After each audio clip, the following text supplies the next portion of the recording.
I do believe that community event, bringing people together, who, you know, there was people up north. I know there was a female there that got married the day before, and she was at the event the next day. I mean, how you, again, it just shows that how much that's had a sock, right? How much a sock's had an impact on their life, you know, and brought people together. And what was going through your mind when you decided to commit to this in-person event?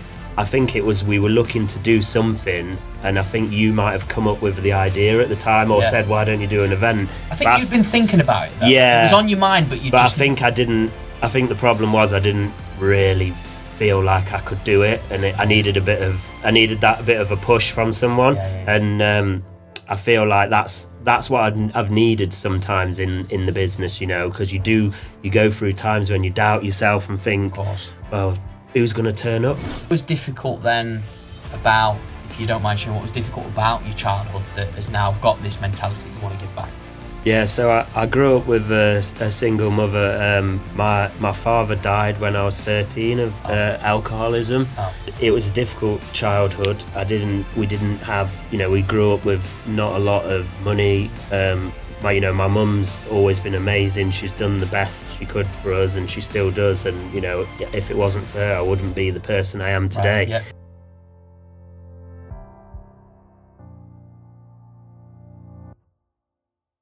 Hey everyone, welcome back to Master Your Life Beyond the Boardroom, or in other words, even beyond the workplace. I am your host, Luke Beastall, and I have I'm going to just say it out there, an unbelievable guest. Shaun, I'm going to introduce you just in a second, but we obviously go way back. I mean, we could go back as far as, was it 2019, would you say? Yeah. So back in the gym environment, and he has got an unbelievable brand that I would definitely say has been fast growing this year and is going to new heights going into 2025. He runs a sock company called SPOX. The title is No Ordinary Sock, and I can actually put my hands up and say they really are no ordinary sock, which we're going to tap into his story, what's brought this alive, and actually just hear about his story and his life's journey behind everything that he does, because we know this, and I hope you guys feel this watching these episodes, especially in person, that we get deep on the story. There's a bit more intimacy, there's a lot more impact and extraction that can come from this experience. So I really hope today's episode is going to be a fun one, and I hope you guys, you know, listen. And I always say this as well, we're always welcome to feedback, so please do drop comments below, tap a like, subscribe to our channel, and support us in any way, and obviously connect with us both as well. But without further ado, I'm going to introduce Shaun. So Shaun, welcome to the podcast, mate. Thank you, and thanks for having me. I appreciate it. I feel famous now. Feel famous?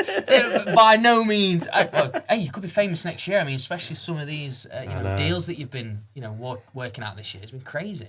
Yeah. It's been a really good year for us, and especially personally, because I really want to get to that point where, obviously, SPOX, as you know, isn't like a full-time thing for me right now, but I want to get to that point.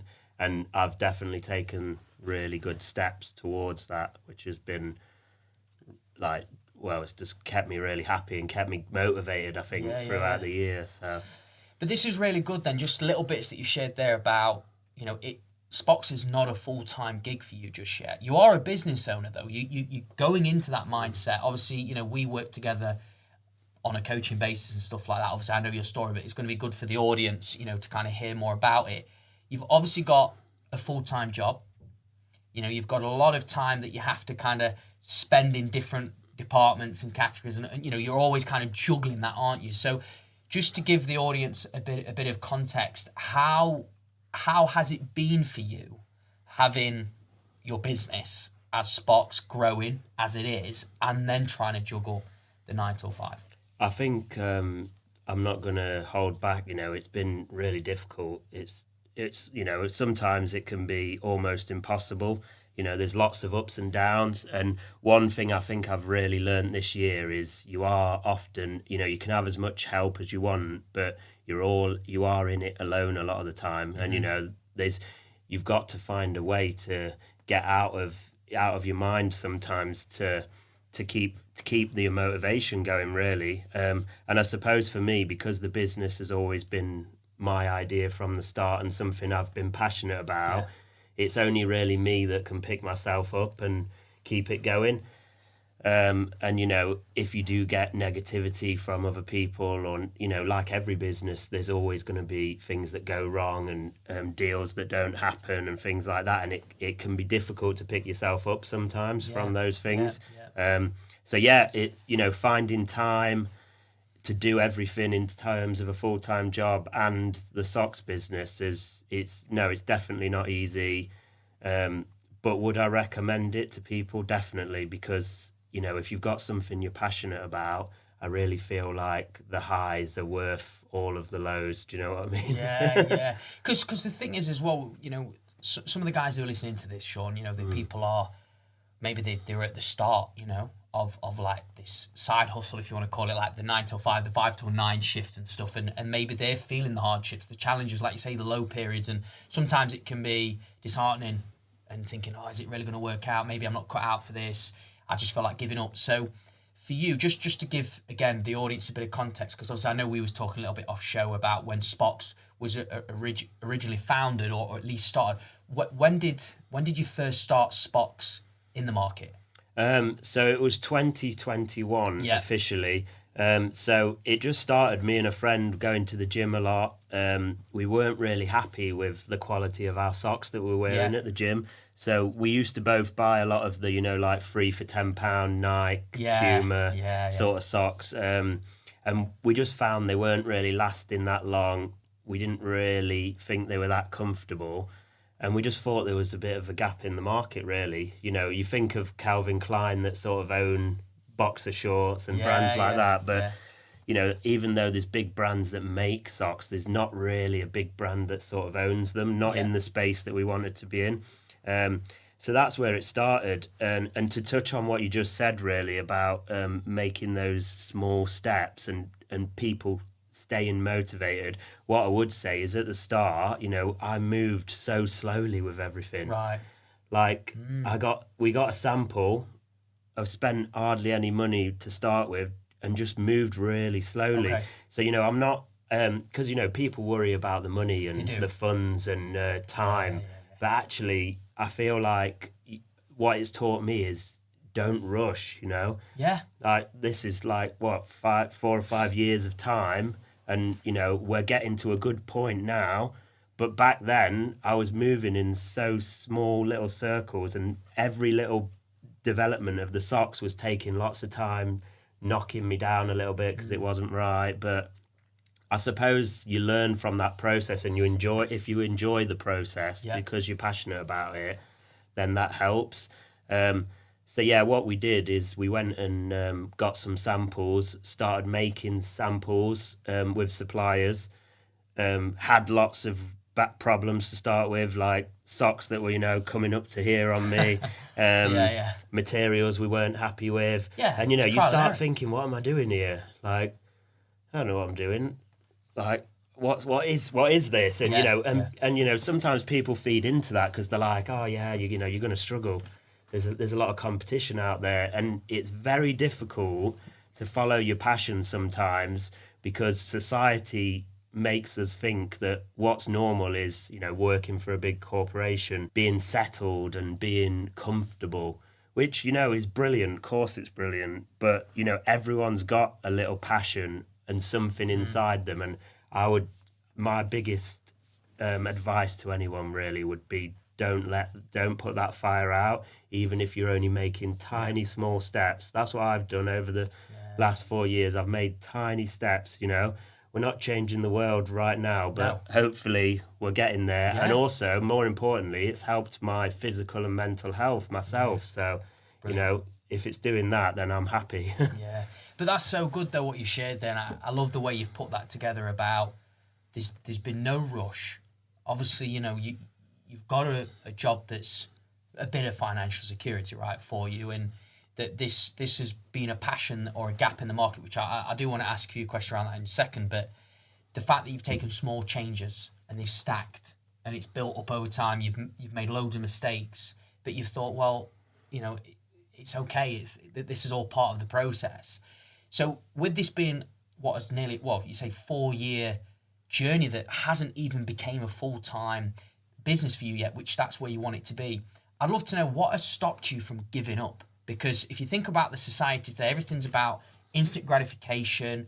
If you have one shot at it and it don't work, you give up. People have that mentality, oh, it's a waste of time, a waste of money. So what's kept you going? What's been the driving force of it all? I think, to be honest, what's kept me going, and obviously I want to thank all these people, is everyone that's ever shared a post of mine, not just bought a pair of socks, shared a post of mine, said one good word about anything I've done with the business. They keep me going, because I think, God, I love to have that support, you know. Yeah. And it's nice to have support on something that you've created personally. Yeah. You know, one of my best memories ever was, because to start with, we always used to sell socks to friends, you know, like my best mates would buy loads of them, and brilliant, they still buy them all the time. They buy so many, family buy them. But it took a while for, you know, random people to start buying them, strangers. And I was just driving down the street one day, and I saw for the first time someone running in a pair of SPOX socks, and I didn't know who they were. And I thought, who's that? And I thought, that's amazing. I thought, and, you know, to have something that you've created, something that it was a drawing on a piece of paper. I came up with the idea, some people don't always realise, but it's, you know, sports socks, SPOX, the mix of the words. Yeah, it makes sense. But it was just started off as a drawing on a piece of paper, and to take that from where it's gone now, and you know, seeing that person running in them, and just bringing people together and creating a community, really. So that's what keeps me going, and that's what's always kept me going, I think, that support. So it's the customers and the people that love our socks and the messages we get. And, you know, I think to start with, when we just had a few positive reviews of people saying, yeah, they're the most comfiest socks I've ever worn, you know, like we talked about off camera earlier, I had a bit of imposter system. I was like, you know, they're just saying that. Right. I was like, you know, people are just saying that to support me. But then it just kept coming, and more people were saying it. And then you start believing it, and you think, God, I have actually done a good job here, and we've put something good together. And that's what keeps me going, because I always want it to be better. I always want the socks to be better, and we're always developing new ones and getting in new markets. And it's about bringing people together, really, into this community. And it's all about the feeling that these people have, and everyone that we work with has, to be part of this SPOX community, really. Yeah. And this is so I've heard the word community a lot in what you just shared there. You know, again, no, but bringing people together. Yeah. What makes a sock, right? I know this is, it might sound crazy me asking this question, but there are probably people as well watching this and be thinking, how has a sock brought people together? Yeah, what has made SPOX bring a community of people together? Yeah, I think what it is it's these like-minded people that actually, you know, they might not be fitness fanatics, but they want to do something to move their body, feel better, feel positive. And it's something like, you know, they might go out running and buy a running top, or everyone might have a Garmin or something, that sort of thing. It's sort of like I guess it's like a cheaper version of that, really. And, you know, people like being part of the community. They've got all of their gear, and then they've got a pair of SPOX socks as well. And then they've got a friend who says, oh, well, I've got these ones, and these ones are tie-dye, and I've tried these. And then people come together like that. And also, I think it's the local side of it. You know, because we're a small local business, almost all of our biggest support is locally, and you know, in the Midlands. Although it started stretching now across the UK, that really started here in the East Midlands, and it's people love to be part of that local business, I think, as well, which we've always really appreciated. Yeah, and that's really good, and I like it, the fact that I guess as well you've taken sort of any sort of judgment, any stigma around the people who can wear them, like how you've just said it's people who want to move, people who want to look after themselves. Obviously, it's got that sports socks in your name, so that again brings it together. I love the fact that you've actually, you know, brought people together as a result of it, and I think this ties in really well with the next question. I mean, there was a few others before, which we'll get back onto. This is what I love about it, because we do go all over the place with it, is what's been the highlight for you if you talk about a community memory that you've done in the past that has been a standout moment for SPOX? I think it'd have to be our event, the SPOX event that we did in earlier this year in May, because it was our first ever event. Right. It was an event that was just all about SPOX, which there, sounds mate. a bit big-headed, sounds a bit arrogant now, but it was brilliant. It was all about our socks, but mainly it was to say thank you to everyone, because we gave everyone a pair of socks that came for free. But what it was about is, like I've just touched on, I wanted to say thank you to all these people that, they didn't have to come and support SPOX. When I set up a socks business, no one said, you've got to go and support this person. And these are all people that I'd never met at one stage, And do you know what? The weird thing is, when you start your own business, it's actually strangers that you end up becoming friends with that end up supporting you. Not that family and friends don't, because they do, but all these people that you would never even imagine you'll be friends with come and be part of it, and it's brilliant. And it was about saying thank you to them, creating an event around it, and we just had a really good time. Well, you were there as well, weren't you? And we had little competitions going off. It wasn't too serious. Like you touched on, we have people that buy our socks just to go walking in. We have people that sit around the house in them, but they like them because they're comfy. Nice. The woman at the post office near me, which we obviously take a lot of business to, she's just bought 4 pairs off me at Christmas just to stand in the post office in, but she just loves them and says they're the comfiest socks I've ever worn. She wants to stand there behind the counter. Brilliant. Love it. So. No. But that's really, really good. And I think the reason I ask you, I think that's a great highlight to touch on, because, obviously from my side, again, I've been a part of this journey and seen where things have gone, and obviously we've supported each other in different aspects and stuff.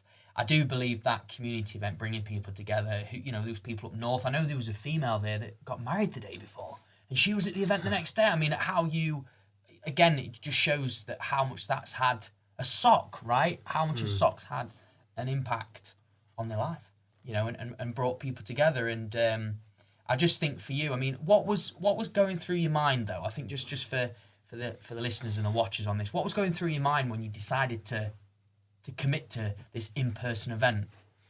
Well, I think actually a lot of it was, obviously, as people may or may not know, I am coached by you on the business side of things. And I think it was, we were looking to do something, and I think you might have come up with the idea at the time, or said, why don't you do an event? I think you'd been thinking about it though. Yeah. It was on your mind, but you just... I think I didn't... I think the problem was I didn't really feel like I could do it, and I needed that bit of a push from someone. And I feel like that's what I've needed sometimes in the business, because you go through times when you doubt yourself and think, well, who's going to turn up? I remember actually thinking, who's going to turn up to an event if we do an event? Right. Even though just because we've sold loads of socks, it didn't, in my head, it still didn't compute to, right, if we do an event, people are going to turn up. Right. So, I was quite on the day. And I remember you set me a challenge of, let's do it, let's do the event. And a lot went into it. And on the day, we got a really good amount of people there, like 50 people or something, and I couldn't believe it. No, brilliant. And, I was worried, I was nervous on the day to speak in front of people, but what took over mainly was how happy I was I just stood there at one point, looked around and thought, this is all just come together, just like you say, just because of a pair of socks. But it's definitely, for me, it's a lot more than that, and it's a passion that I really have. I have calls with people sometimes about them, and they say to me, I've never heard someone talk about socks like that. But they're like, it's brilliant, You've got a passion, you love it, and it is what it is. And, everyone needs a pair of socks. Everyone walks many important miles in their life. They do. And run as well. So, we've got lots of little links into different areas. Yeah. But I think it's good, though, and just sharing that about the fear of failing, or fear of nobody showing up. I mean, we do live, again, in a world today where to try and get people out of the house, to get bums on seats, to allow people to come to these events, which, it was free. It didn't cost anybody to attend. It was just, again, like you said, a thank you, and plushie was given away. I mean, it was like Rice Krispie things that Amy made and stuff like that, and it was in a gym environment, which most of people who wear SPOX are generally into well-being and movement and stuff. They were still there showing up for you, and I think that goes to show not just the sock, it's the person behind the sock as well. So I just want to ask you, seeing as we're on the topic of SPOX, what does SPOX mean to you? I think, we've already mentioned the word community, but I think for me, the main thing it is it's something I'm passionate about, and I suppose it drives me really. I've got my full-time job, which I work in marketing. So, that got me into this. I love sports. So that's another thing. So it was something, I enjoy marketing. I enjoy sport, and it all came together in this sort of like fitness community idea with SPOX. And for me, I guess what it means to me is passion would be the best word I could describe it with. Yeah. Because I do have a real passion for it. And whatever anyone ever says, I will never stop. I will never give up with these socks. Yeah. I promise you that right now. Yeah, but that's right. No, and I can tell in it, and it's. Do you know what? When you say it, I know obviously you're smiling and stuff, but you can tell that it comes from a genuine place as well. That SPOX has been built from, like what you say, your passion. You saw a gap with a friend in the market. I'd love to know though. If we go back to that moment in time when that conversation was going around in the gym. How long would you say it had taken you to explore this gap in the market and actually commit to getting a prototype sock or samples? Was it a bit of back and forth? Were you like laughing with each other and having a joke, going, "Is this really going to work out?" Or did you say, "No, I'm doing this"? And yeah, I think it probably was about 6 to 8 months. It was me pushing a lot of the time. Okay. So my former business partner is not involved in the business anymore, but he did help a great deal, and we went a long way together. Yeah. But a lot of the time, because I really had the passion for actually creating it, I did push it quite heavily. And, but yeah, for the first year or two, it was just sort of bobbling along. And interestingly, like when people sort of saw it and saw what was happening, nobody really took it that seriously. Right. People would say to me, "Oh yeah, I saw you doing that sock thing." Right. Sort of like, "What's that all about?" Do you know what I mean? Like that was the sort of reaction. And do you know what? When I look back now, I think that actually helped motivate me, because it made me think, well, I'll show you what it's about. And people, and now it's the opposite. People want to be involved now. People say, "Oh, what can I do to help you? Can we be on commission?" All these sort of things. People want to be involved in the business now. They want to come to events. And as our long-term goals for the business are, personally, we want to do something different as well. We want to work. I want to work in charity long term. So that's the old goals of the business. Isn't just to become this big sort of Gymshark type business that just makes profit. That's not what it's about. But at the minute, we love the community side of it and what we're doing.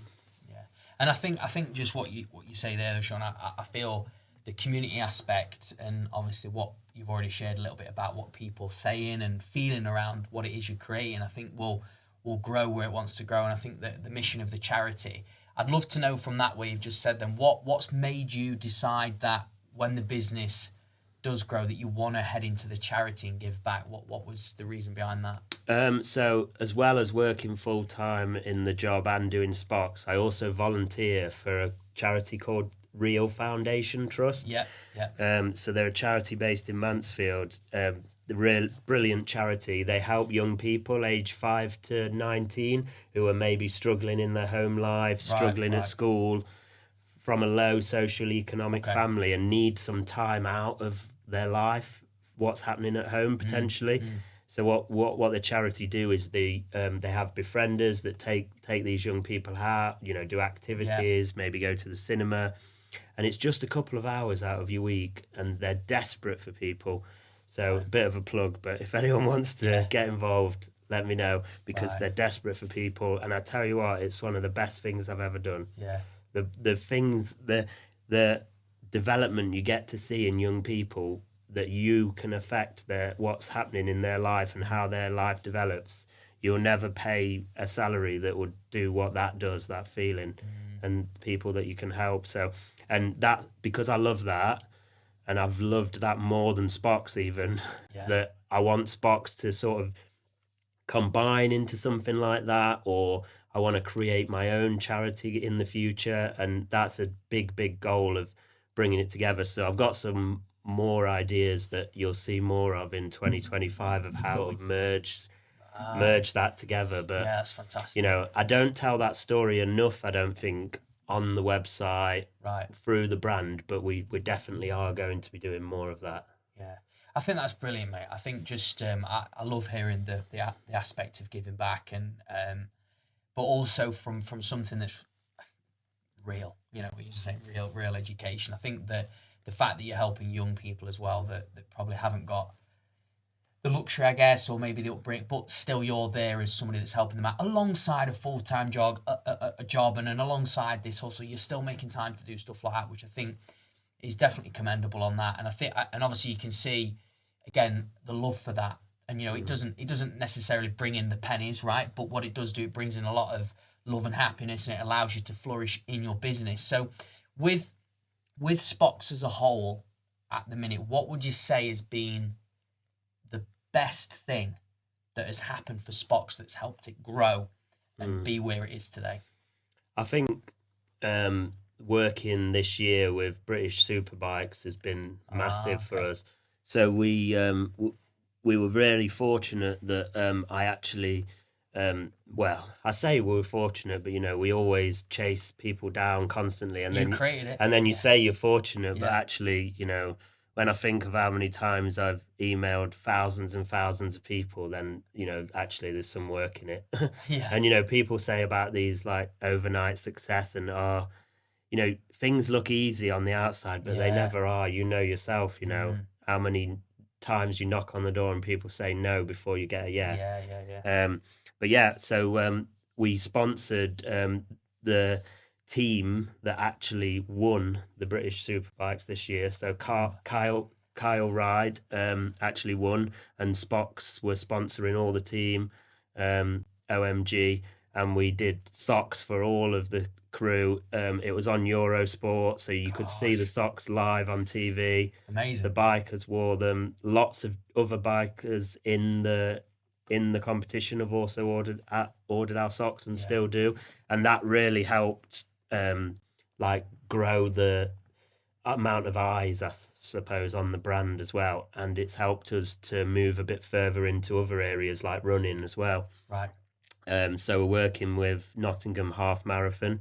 So if you sign up to the Nottingham Half Marathon right now on their website, it asks you, do you want a pair of SPOX with it? Does it? For next September. No way. And it's our branded socks, but with Robin Hood on it as well. Okay. So, brilliant. So yeah, and we're doing lots more of that sort of stuff. But it all started, it all really grew from what we did with British Superbikes, really. So we're so grateful to what we did with them, and we carry on working with them. And just to kind of go back on where you'd said about, you know, you thought you got lucky, and I can't believe it, but actually, you know, it wasn't an overnight success. It took relentless amount of emails, constantly pestering people to have, because you know yourself that maybe what you see online as a visual will never truly be that once they feel that product in their hand and feel the material and probably then put them on and be like, oh wow, you know, these are then amazing. But then you've landed such a unbelievable partnership. Would you say that when you'd landed that through all the reps and never giving up and stuff, did you start using that as not ammo, but did you use that in conversation with other people as a credibility source that you would?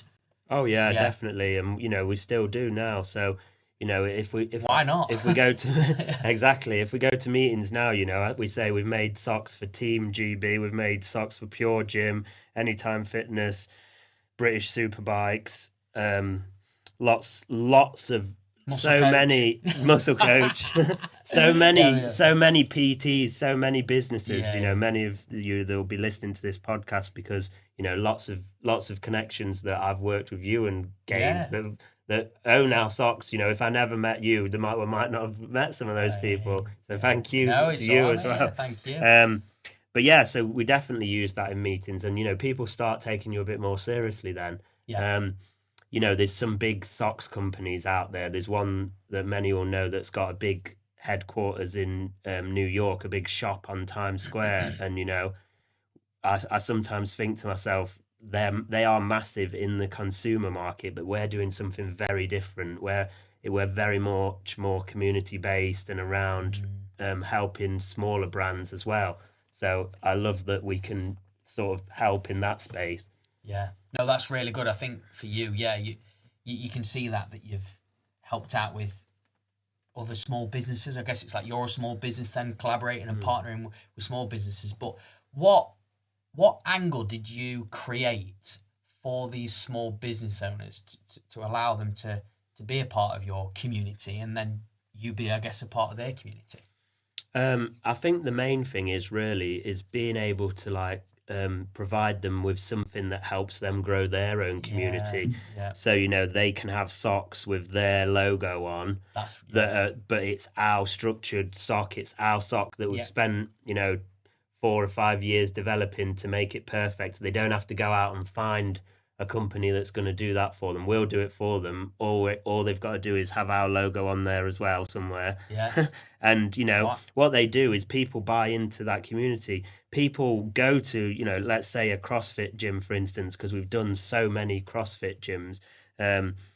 They go to that gym and they want to tell people that I'm part of that gym. They want to be part of that community. In the same way that you buy a t-shirt, they have a pair of socks to showcase that they're part of that group as well. I think as human beings, we love being part of a like-minded groups, 100%. And we love the whole camaraderie around it, really, and just being able to link up with like-minded people and share things together, and that's what we've really tapped into and been part of, I think, with the socks. Yeah, and I just want to touch. I love that what you've shared, and I want to touch on it from obviously my point of view. Obviously, being somebody that collaborated with you from an early stage, and it's just been amazing to see how your journey has kind of grown. By the way, the conversations that you have off a pair of socks,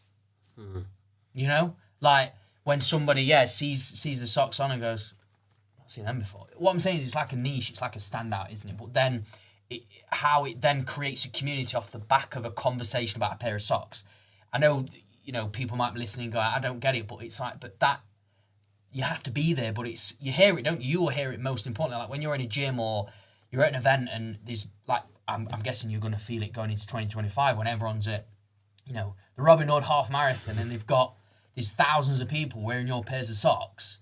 They're going to be talking about, these are comfy socks, where they're from, and you can hear it. You can hear those conversations. I mean, how does that make you feel when you kind of, because I'm sure you witness that all the time. Yeah, it's amazing. I really love it. And, the other thing is, people message me a lot and say, just seen someone wearing a hat, a t-shirt. No way. And, I love, and I just love it because I love that, like, we've created this thing that people love to be part of and they love supporting it.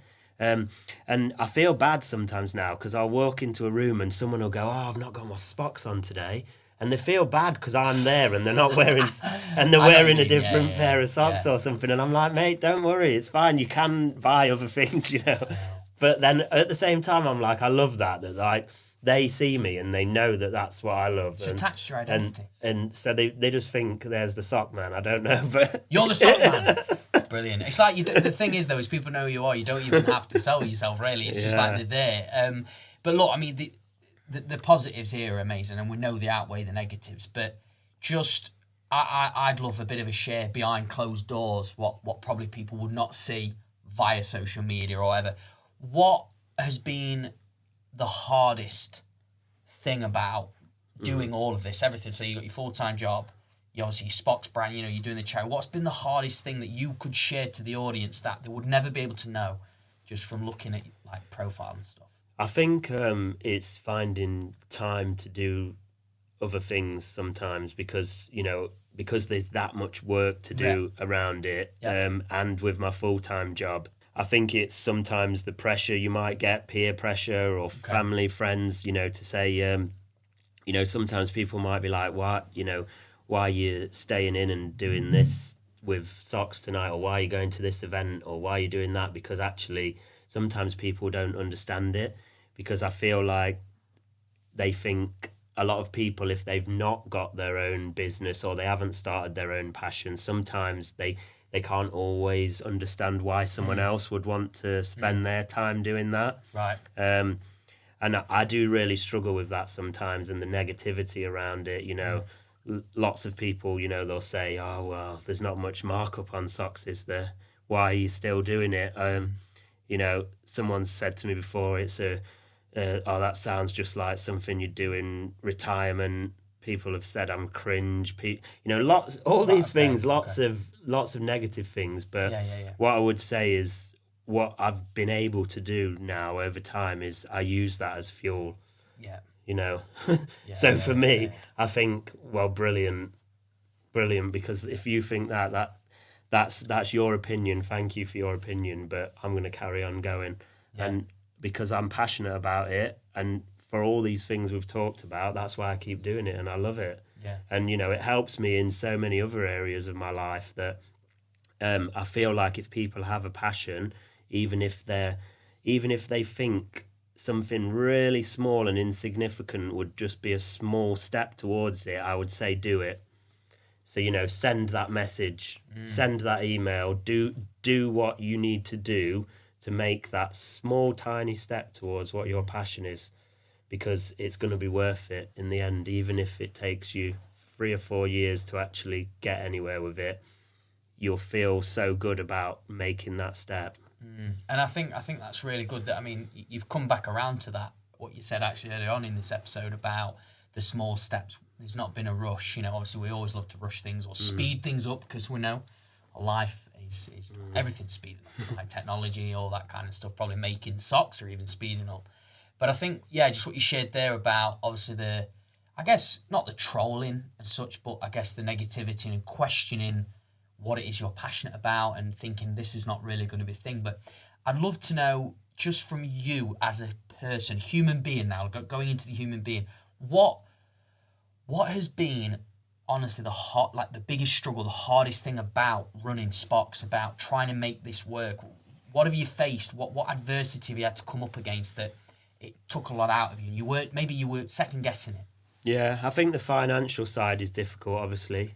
I was in a lot of, at the start of things, I was wasting a lot of money on, well, I call it wasting, but it wasn't wasting now, but, spending a lot of money on things at the start, samples, and spending a lot of time, I would dread to think, like, how many hours, if someone clocked up, like, this is how many hours you've spent thinking about doing stuff with socks, it would be crazy. Right. It would be crazy number of hours. But, and, that's difficult because obviously, what some people would argue, well, you're spending all your time doing that when shouldn't you be doing something you enjoy? But I do enjoy it. Yeah, of course, mate. Yeah, that's what I mean is... And sometimes... I think this is going away a lot more now, but sometimes the negativity around it, I've struggled. And, sometimes when people do want to put you down a little bit, you sometimes think, oh, should I just pack it in? Should I just go back to, working an office job and sitting in front of the TV every evening? Because, that's normalised and no one's ever going to pull you up for it. And, if you post on social media to say, I've just got married, I've just got a corporate job at McDonald's or whatever it might be, you get 100 congratulations. But if you put, I've just started a business, people might put why, and you might get one like. You're absolutely spot on, by the way. Like, no, you're absolutely right. Yeah, you are. But, I don't blame anyone for that, because it's a society thing sometimes. Like, we're conditioned to think that that's how you should be, and that's what we should do, and be comfortable, and don't step out of line and try and do your own thing. Yeah. And that's what's difficult, that whole society thing is sometimes difficult to get over and carry on doing what you're doing, which is a bit different, because owning your own business, doing your own passion, it is different to what some other people might want to do. Yeah. So it can be, I think that's probably been the hardest thing. But what I would say is, especially over the last year, the amount of outpouring of support from all of our customers and fans, and even just people that, this is what I always say, there's people that have never bought a pair of our socks, but I tell you what, they've given me so much support whatever it might be. Yeah. Whether that's, you know, financial support, business support, or, you know, just general support in life, or, you know, they've dropped me a message or something. It's not about buying the socks. I'm not saying that. It's just I appreciate that support mentally as well. Do you know what I mean? 100%. Like you again, just picking off a piece you said earlier on in the episode about being lonely. You know, I can relate to that. I say it a lot in conversation with, you know, with Abby and just people in general, you know, and anybody who's wanting to step in their own business, it's going to be lonely. You know, you're going to feel like you're on your own at times because, like you say, people don't necessarily understand. But I think just how you've spoken there about the societal stuff, God, you hit the nail on the head. You're absolutely right. It's like nobody screams and shouts at the rooftops when you're someone who's setting up a business and maybe coming away. I mean, obviously, you're in a bit of a transition at the moment. But the fact that people are sending those supportive messages and you're getting those, I guess, those surprising ones as well, the ones that kind of take you back. God, I didn't even realise, you know, you was even watching my stuff or whatever. It's a really heartwarming thing. And it, like you say, mentally, it charges you up to keep going. I'd love to ask you, though, because this is going to be good for you to even reflect back on as well. Obviously, you're employed at the moment and you're building a self-employed business, which is, I know, is going to eventually be the full-time thing. What have you learned the most about being your own business owner or being a business owner? I think I touched on this already, but it's definitely that as many people as you might have in your business helping you, whatever it might be, at the start with a startup, you are very on your own a lot of the time. You know, it can be a lonely and difficult place to be. And it can be difficult to motivate yourself, you know, even though I've got all this passion for it. Some days I'm just like, and, you know, I've tried and apply this passion that I've got to other areas in my life and my fitness and things like that. And I struggle sometimes. So then I realise why people do struggle in business, because I struggle sometimes on the other side of things in fitness as well. But yeah, I think it's been that, and the financial side, you know, it can be up and down in terms of how well it might do sometimes. And then, you know, I know that's a big risk for people. And it's a reason why a lot of people don't take that leap. But I hope that people can see that doing it this way and doing it in your spare time slowly could be an option, because it has definitely been for me. You know, I was out of work, and I don't mind sharing this. When I was out of work, I went full-time for a month or two, and I actually made more doing SPOX than I did in my full-time job. No way. But it didn't really give me enough impetus to go and do it. But, you know, I'm getting there slowly. And I know what I want from it in the long term, so we'll see. No, this is brilliant, and I love that. I love that fact. I think when you touched on, obviously, the loneliness, but also the financial side, there will be a lot of people, like I say, listening, watching this, and will be like, I'm probably scared to start, Shaun, you know, because I'm fearing that financial loss. I'm fearing that, you know, comfortable pay packet. But you've said, look, that doesn't have to be the way. It could be starting small, doing it in your spare time, building it up, obviously going slower, maybe you'll be able to manage better. When I asked you the question about what have you learned the most, it's just because there's a different mindset when it comes to employed mindset to self-employed mindset. And it was just like from a mindset perspective, what have you learned the most about yourself from the employed mindset to being self-employed? Like, what's been the biggest kind of like light bulb you could give the audience?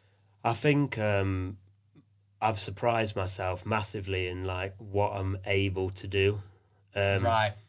I suppose I'm trying to think how to explain it, but maybe as an employed person and in that mindset, I've always sort of thought, well, I need to be employed like this because I need someone to tell me, right, this is your schedule, this is what you need to do.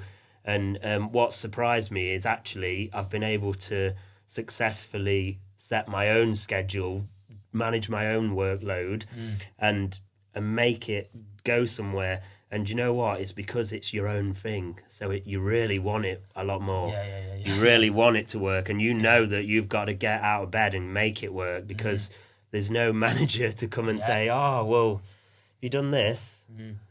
So that's the big thing. I think it like personally for me, I've surprised myself, and I've been able to do things that I probably at one stage thought if I had my own business, I'd never be able to do.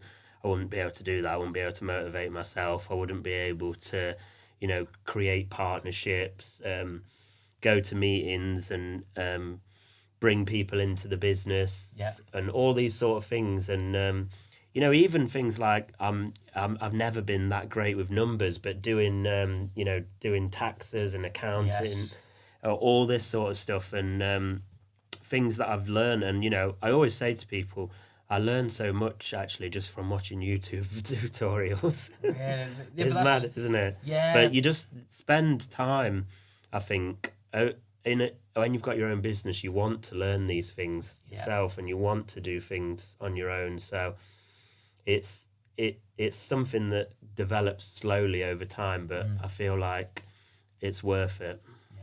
Well, I mean, it's definitely worth it, showing from where where you was even like 4 years ago to where you are now. But I do like that where you said it kind of in a way proves what potential you have inside you. And that's one thing that a lot of people really do want to. They want to fulfill their potential. It's probably, there's something like the Maslow hierarchy of needs, which they say about that fulfilling your potential is right at the top. Obviously, security is kind of like the first foundation, which obviously it is, but people do want to fulfill that. And you're obviously leaning into that more and more now.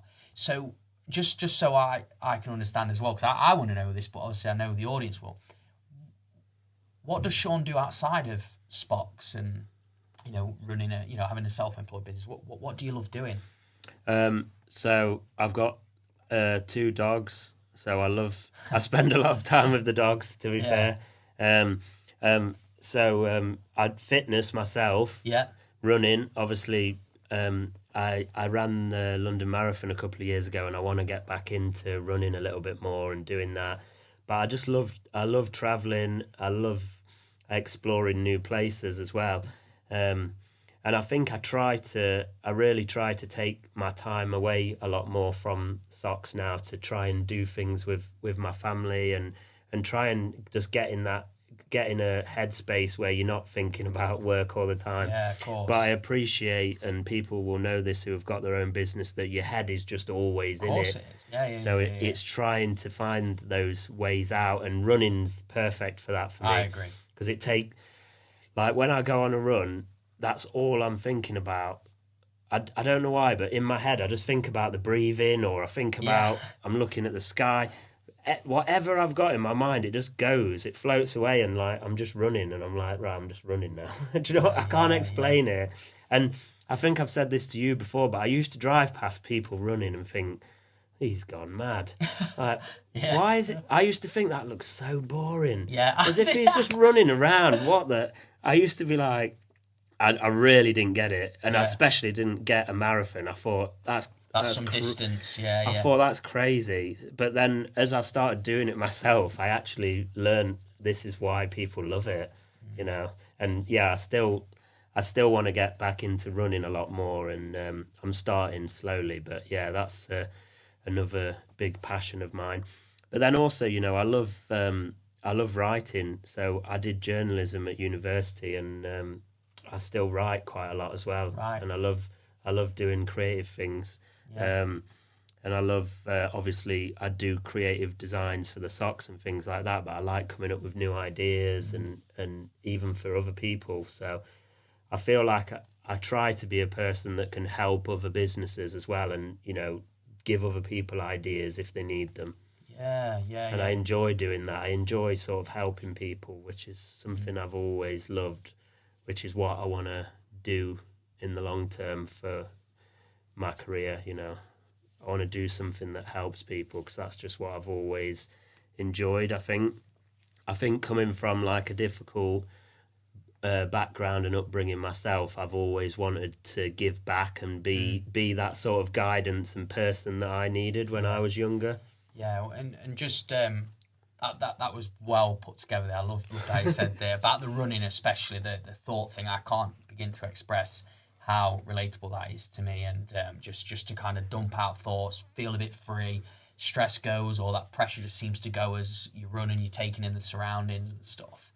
You just said there about, obviously, you really want to give back to people. You want to help people. You can clearly see that. Journalism, that's awesome as well. You've got a creative edge. I didn't actually know that you did journalism at university, but obviously I know you've got a very creative side with like websites and all that kind of stuff. What was difficult then about, if you don't mind sharing, what was difficult about your childhood that has now got this mentality that you want to give back? Yeah, so I grew up with a single mother. My father died when I was 13 of alcoholism. Oh, sorry to hear that. Yeah. But so it was a difficult childhood. We didn't have, we grew up with not a lot of money. My mum's always been amazing. She's done the best she could for us, and she still does. And if it wasn't for her, I wouldn't be the person I am today. Right. Yeah. But because I didn't get opportunities, I didn't have someone to say, go and do this. Go if I was working now in a shop, selling stuff, or in McDonald's, whatever it might be, if I was doing anything like that, it'd be fine. Like my family would be happy. Yeah. So I suppose for me as a young person, I needed to have some inspiration, and it came from in here. I had to create my own motivation and inspiration, and that's what keeps me going, really. And that's why I'm still like I am now with my own business, because I've got the ability in my own head to motivate myself and try to get to the next level of something all the time. Yeah. And not everyone has that, and you don't. The other thing is, you don't want people going, feeling sorry for you, because it's not about that. It's just everyone's come through a different journey in life. And I hope that I can help other people in that way, and that's because I needed help at one stage in my life. Yeah. So No, I mean, just sharing that so openly as well, I honestly have got a lot of time for that as well. Obviously your dad passing due to alcoholism, it must have been really tough. Obviously, like say your mum's been an absolute gem in your life. She's really helped you. I'm just saying a lot of kids at that age would have been challenged and would have gone down probably different paths. It could have been drugs, it could have been neglect, because it's hard going through that period, but you've gone through a period but built this like person inside of you that definitely shows today where you want to give back to people. So just to kind of really delve into that, what role did your mum play? What did she provide? What did she give to you in order to stay, I guess, in this path of where you are? Because I guess it must have been easy to kind of, you could have gone down a massive spiral, Yeah, I think the thing was, whatever was happening, she always provided a stable home, and somewhere for me and my brother and sister to have peace, and right. and that's what it was, really. I think, and grow in our own minds, even if the motivation or inspiration wasn't around us, we had a happy environment that we could become who we wanted to become in our own minds. Yeah. And everyone always says that myself, my brother and sister are always so polite, and it's because that's how we were brought up. Yeah. I still wouldn't swear in front of my mum now. Yeah. That's just how it is. Yeah. But I swear a lot. Yeah. It's like, I won't swear in front of my mum, but that's really nice. Yeah. But yeah, I think that's what it was, really. And obviously I had to inspire myself a lot. I was the first person in my family to ever go to university. It was unheard of. Right. It's not a thing like that anyone had ever done. Right. So I suppose even doing things like that, it was an early opportunity to do things that were different, like I do now. Yeah. Starting a business and carrying on. So I'm used to people being like, oh, well, that's not the norm, good. I don't want to be the norm. Exactly. Yeah. I've always grown up being different and taking a different path and doing what inspires me and what I want to do, really. So I'm just going to carry on doing that, and I'm just happy that I've got to a point now where so many people understand that and support that, and I've got a lot of friends that are like-minded and want to do these things as well. So I'm always really passionate about finding out what their drive is, and Like, I was even at a Christmas meal the other week, and I was sat next to someone that was telling me what their real passion was, and I'm sat there saying to them, go for it, you know. And I'm giving them every reason why they should, and everything they say that's like, oh, but what about this? I'm giving them a reason that they could do. Like, you can do it slowly. You don't have to go full in. Because I feel like we should all, as people, do what we love and follow what we love. And, you know, maybe I love socks, but maybe what I really love is this community I've brought together and people and helping people, you know. Yeah. It might not always be what it looks like on the surface.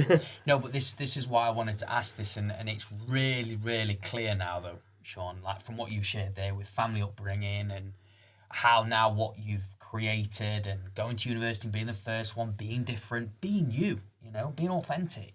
And then building a community, I think it's you, you know, and that's what you want, and you can really see that, and it's helping people, and I think it's fantastic. And, you know, I mean, I would love to go even further into this, mate, but we are unfortunately getting towards the end of this episode. But seriously, I think the kind of really powerful stuff just come in that last 5-10 minutes. I mean, the journey's obviously what people want to hear, but how it's really grown from that seed and you've watered it over time is just phenomenal. So I want to ask you this question because obviously this means a lot to us, but I'd love to hear your perspective on it. What does mastering your life mean to you? I think to me, mastering your life is all about being able to manage your time in a way that gets you to a point where you can do things you're passionate about, do things you love, spend time with your family, and work slowly towards that life that you want, really. You know, because it's not always going to be perfect straight away. And, you know, a lot of people, you know, they'll watch this and they'll watch things like this and say, well, you know, you've not got 3 kids running around, you've not got this, you've not... Yeah, sure. But I think it's all a process, you know, and for me, mastering your time is a process as well. And it's a process that I'm improving in every month, and working towards getting that life that I want and being able to do things that I want to do and enjoy time, because, you know, we're only here once and we want to enjoy it, and everyone wants to. Yeah.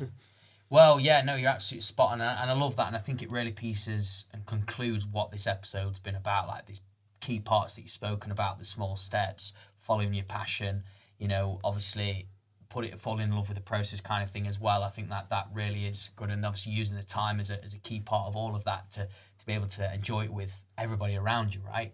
So just if people that's watching this or listening today want to connect with you and maybe chat to you about this transition and where it's going to be, and maybe want to join the community, maybe buy a pair of socks, where can they find you? Yeah, so you can find me on LinkedIn, Shaun Wheatcroft, SHAUN. So it's different Shauns in there. Yeah. But also you can follow us on Instagram at SPOX_official. So I'm always checking the messages on there. I'm on there now and again anyway as well. I would love to connect with people and chat to people about, you know, even if it's just a small piece of advice. I actually really enjoy coming up with ideas and trying to help people. That's just what I just love doing it. Love doing it. Yeah. Brilliant. Well, I fully get that people are going to be jumping into your DMs, mate, and asking you, because this has been such a powerful episode, and I just want to say thank you for coming to the studio, spending an hour with us, and obviously I'm still going to be there with you, mate, pushing you side by side, keeping you accountable, but I just want to say, thank you for coming. Yeah, no, thank you for your time. Appreciate it. Cheers, thank mate. You.